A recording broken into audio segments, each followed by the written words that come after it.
ఇది ఒక పొద చిలక మొక్కలు. ఇప్పుడిప్పుడు మొగ్గలు వస్తున్నాయి. ఇదండి ఇప్పుడిప్పుడు మొగ్గలు పువ్వులు అంటే ఇదండి చక్కగా ఇదండి ఇంత పెద్ద పొద అవుతుంది. చిన్న మొక్కలకే పువ్వులు వస్తున్నాయి. నా చెట్టుకి ఎందుకు రావట్లేదు అనుకునేదాన్ని. చక్కగా వస్తున్నాయి, ఇప్పుడు వస్తున్నాయి. ఇది ఒక మందార అండి. ఇదొక మందార కొమ్మ గుచ్చాను, చక్కగా వస్తుంది.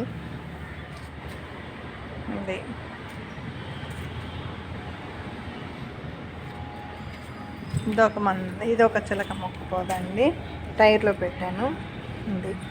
ఇది కూడా లేటే, ఇది కూడా పెద్ద పొద అయింది. ఇది వస్తుంది. దీనిలో ఇదివరకు గులాబీ మొక్కలు పెట్టాను. ఇవ్వండి ఈ గులాబీ ఇప్పుడు మొగ్గేస్తుంది. ఇదిగోండి గులాబీ, ఇదొక గులాబీ. ఇదిగో తెల్ల మందార చక్కగా వస్తుంది. ఇదిగోండి చామంతులు, గులాబీ మొగ్గలు అండి. చూడండి ఎంత బాగా వస్తున్నాయో. గులాబీ మొగ్గలు చక్కగా వస్తున్నాయి. చామంతి ఇదండి కింద ఇట్లా ఎగురు వస్తూ ఉంటాయి. మీరు ఎండిపోయిన కొమ్మ మాత్రం కట్ చేసేయండి. ఎంతవరకు కట్ చేస్తుంటే ఇవి చక్కగా వస్తాయి. మళ్ళీ మొగ్గేస్తుందండి. మళ్ళీ వచ్చే సంవత్సరానికి మనకి బాగా చక్కగా మొక్క ఉంటుంది, పెరుగుతుంది. అంటే దీనిలో నుంచి తీసి వేరే దానిలో నాటుకోవాలి. నేనేంటంటే బ్రతుకుతుందో లేదో అన్నట్టుగా పెట్టాను. ఇవ్వండి చక్కగా ఎండిపోయిన దగ్గర కొమ్మలు పెట్టుకుని బాగా వస్తాయండి.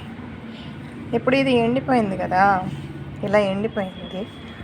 ఆ ఎండిపోయిన దగ్గర పిలక వస్తుందండి. అవ్వండి ఆ పిలక వచ్చింది, చక్కగా ఇలా కొమ్మలు వస్తాయి. ఇది మనం సపరేట్ చేసుకొని జాగ్రత్తగా నాటుకుంటే బతుకుతుంది. అంటే గడ్డ తీయాలండి, గడ్డ తీసి పెట్టుకోవాలి ఏదైనా కానీ. ఇది నందివర్ధనం అంటాం కదా, ఏవో మొగ్గలు. దీనికి ఎన్ని మొగ్గలు వస్తున్నాయంటే, ఒకప్పుడైతే పూలు అయితే వచ్చాయి కానీ తెల్ల గులాబీలాగా ఉండేవి, కానీ ఇప్పుడు చాలా ఎక్కువ వస్తున్నాయి. ఈ యాలక చెట్టులో ఉండే అది ఇంకా బాగా పైకి రాలేకపోతుంది. ఇది చిట్టి గులాబీ అండి, ప్లేస్ మార్చాలి దీనికి. ఇది చామంతి. ఇదిగోండి బోగన్విల్లి ఎంత బాగా వస్తుందంటే, బోగన్విల్లి ఇదిగోండి వద్దు చక్కగా వస్తున్నాయి.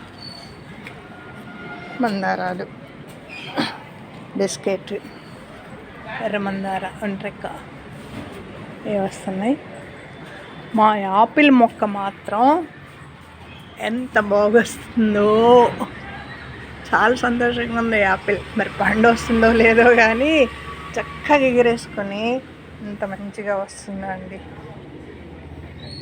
రెండోది ఏంటంటే, ఈ చుక్కమల్లి ఎవరు పెంచుకోరు, ఏముందని నిర్లక్ష్యం చేస్తారు.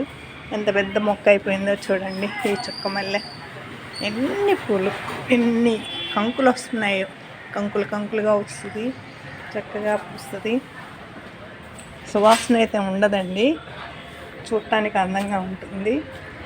నాకైతే తీసి పారేసిన మొక్కే అన్నట్టుగా ఉన్న అందానికి బాగుందని పెంచుకుంటున్నాను. చాలా బాగున్నాయండి మొక్కలు. మీరు కూడా ఇలా పెంచుకోండి. ఇవ్వండి చుక్కమల్లె ఎన్ని పూలు, రోజు ఎన్నో రాలిపోతూ ఉంటాయి. ఇవన్నీ అసలు వీటన్నిటికీ ఏం లేదండి, బంగాళదుంప మెత్తగా చిన్న ముక్కలు చేసి దానిలో కొంచెం పసుపు పొడి వేయండి, వేసేసి కొంచెం బెల్లం ముక్క వేసి మెత్తగా గ్రైండ్ చేసేసి ఓ బకెట్లోకి 1/4 కిలో బంగాళదుంపలు వేసేసేయండి ముక్కలు చేసి. దానిలో కొంచెం బెల్లం ముక్క వేసి మెత్తగా గ్రైండ్ చేసి దానిలో పసుపు 1 స్పూను 2 స్పూన్ల పసుపు వేసేసి బాగా కలిపేసి మొత్తం ఒక బకెట్ నీళ్ళు చేయండి. అన్నిటికీ మొక్కలకి ఒక్కో చెంచా లెక్కన పోసుకుంటూ పోండి. మొక్కలు బాగా పెరుగుతాయి. బంగాళదుంపలో అంటే బంగాళదుంప ఏర్లోకి వేసి దానిలో మనకి కావలసిన పోషకాలు అంటే మొక్కలకు కావాల్సినవి వస్తాయి. పురుగు వస్తుంది కదండి, దాన్ని ఏమంటారు, ఎర్రల్లాగా వస్తాయి. అవి వచ్చినాయి అంటే నేలంతా కుళ్ళగిస్తుంది. అది బాగా మొక్కలకి సంరక్షణ ఇస్తుంది. ఎర్రలు బాగా వస్తాయండి, ఎర్రపాములు అంటారు.